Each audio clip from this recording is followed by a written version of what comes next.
If there's anything today's historians agree about when it comes to Amasa Leland Stanford, it's that he was a relatively unexceptional guy blessed with extraordinary timing. He was born in the spring of 1824 in Albany, New York, to parents who ran the Bull's Head Tavern, one of a number of such establishments near a toll road his grandfather helped build. When young Amasa Leland was 1 year old, he watched the completion of the Erie Canal right down the road. The canal connected New York State, and thereby New York City, to frontier settlements in the Midwest via a navigable waterway that ran through the western part of the state.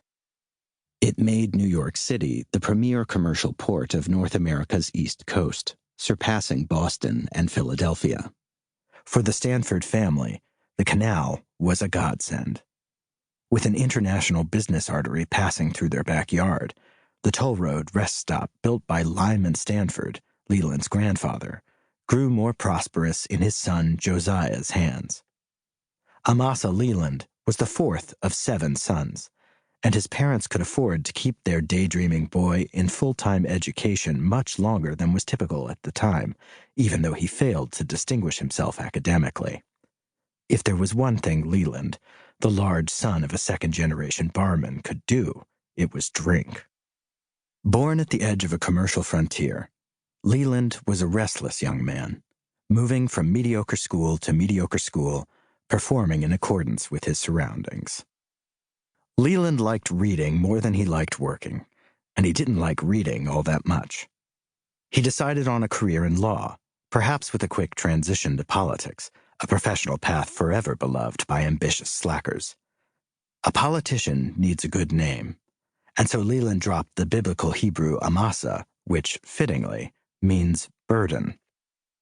The frontier had lower standards than New York did, so he took the law books his father bought him and in 1848 moved to Port Washington, Wisconsin.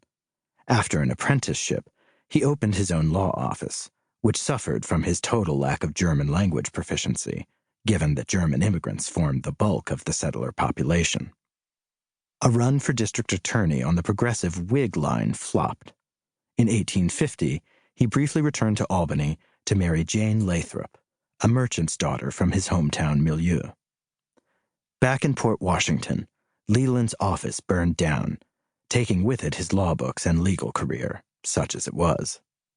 Leland's life to that point, he was in his mid-20s, was a total loss. Despite the cosmic luck of being born alongside the Erie Canal, he'd squandered the little he put together. What he did have left was family, including 4 surviving brothers. He, scandalously, deposited his new wife back home and set out to join the rest of the Stanford boys in California. With his family's support, he took the ritziest of the 3 routes west, a ship down to British-occupied Nicaragua, an overland trek, and another boat up the continent's flank.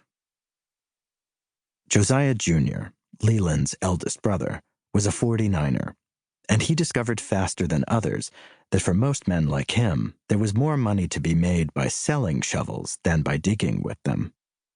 By the time Leland made it out to California, his brothers had set up a modest but respectable commercial concern, centered on a shop in Sacramento. Last to arrive, Leland was sent to the barest frontier mining sites, where life was hard, margins were high, and men paid their tabs in gold, or credit backed by mining claims, which was also gold.